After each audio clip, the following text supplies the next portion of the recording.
అందరూ దిల్సుఖ్ నగర్ సెంటర్లోనో, అశోక్ నగర్ చౌరస్తాలోనో, అమీర్పేట జంక్షన్లోనో గ్రామాల నుంచి పేద తల్లిదండ్రులు రూపాయి కూడబెట్టి ఉపాధి హామీ కూలికి పోయి సంపాదించి మీకు పంపిస్తే కోచింగ్ సెంటర్ల చుట్టూ తిరుగుతూ దిల్సుఖ్ నగర్లోనో రకరకాల ప్రాంతాలలో మీరు కష్టపడి చదువుకున్నారు.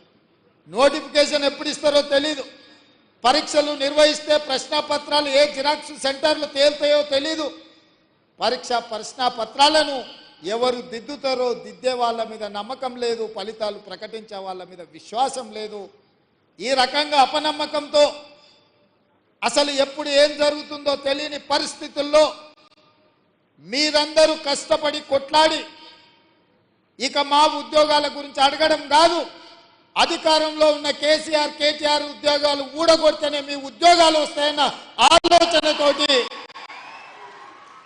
ఉద్యోగాలు అడగడం మానేసి తండ్రి కొడుకు మామలు కూతురు తండ్రి ఉద్యోగాలు ఊడగొట్టింది. కాబట్టి 3 నెలల్లో 30,000 ఉద్యోగ నియామక పత్రాలు మేము మా మంత్రివర్గ సహచరులము ఇవ్వగలిగినము అని అంటే ఇందులో మీ కృషి ఉన్నది, మీ యొక్క కష్టం ఉన్నదని చెప్పి నేను నమ్ముతున్నాను.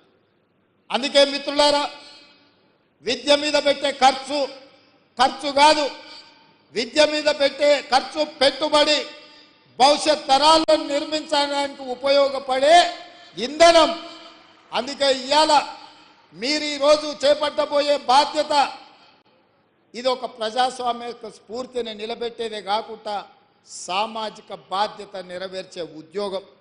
మీ ఉద్యోగాల ద్వారా ఈ రాష్ట్రానికి ఐఏఎస్లను, ఐపీఎస్లను, ఐఆర్ఎస్లను లేకపోతే జాతీయ స్థాయి అధికారులను తయారు చేయడమే కాకుండా డాక్టర్లను, లాయర్లను, ఇంజనీర్లను తయారు చేసే ఉత్పత్తి కేంద్రంగా ఈరోజు మీరు బాధ్యత చేపట్టబోతున్నారు.